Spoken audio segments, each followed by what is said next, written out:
विद्यार्थी मैत्रिणींनो, आपण मूलभूत हक्क भाग 1 हा पाठ पाहणार आहोत.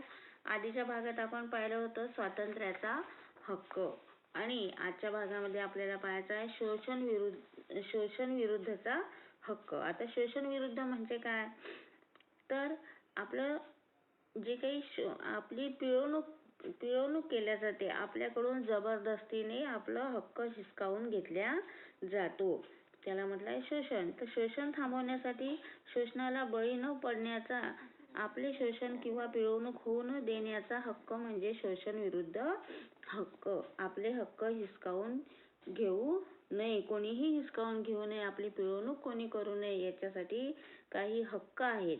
तर संविधानाने एकीकडे शोषण विरुद्धच्या हक्कातून पिळवणुकीच्या सर्व प्रकारावर बंदी घातली आहे, तर त्याच वेळी दुसरीकडे बालकांचे शोषण थांबविण्यासाठी विशेष तरतूद केली आहे.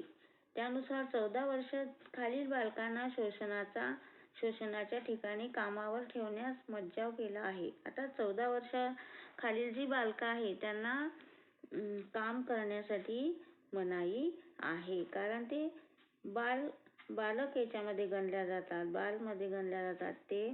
आणि 18 वर्षाच्या वर 15-16 वर्षाचे जे बालक असतील त्यांना काम करू दिल्या जाते. तर अशा प्रकारे ही बालकांचे शोषण थांबविण्यासाठी विशेष तरतूद संविधानामध्ये केलेली आहे. तर 14 वर्षाखालील बालकांना धोक्याच्या ठिकाणी कामावर ठेवण्यास मज्जाव केला आहे. जे धोक्याचं ठिकाण आहे, कठीण काम आहे, अशा ठिकाणी बालकांना कामावर ठेवू दिल्या जात नाही. कारखाने, खाणी या ठिकाणी बालकांची नेमणूक करून त्यांच्याकडून काम करून घेता येत नाही. आणि जास्त जड काम असेल, भारी काम असेल आणि कारखाने, खाणी अशा ठिकाणी काय असते, भरपूर मेहनतीचं काम असते आणि अशा ठिकाणी बालकांना काय केल्या नाही जात, काम करू दिल्या जात नाही. वेठबिगारी किंवा सक्तीने एखाद्या व्यक्तीकडून तिची इच्छा नसताना काम करून घेणे, काही व्यक्तींना एखाद्या गुलामासारखे वागवणे, त्यांना कामाचा योग्य मोबदला न देणे, त्यांच्याकडून अतिशय कष्ट करून घेणे, त्यांची उपासमार करणे किंवा त्यांच्यावर जुलूम जबरदस्ती करणे हे शोषणाचे प्रकार आहेत.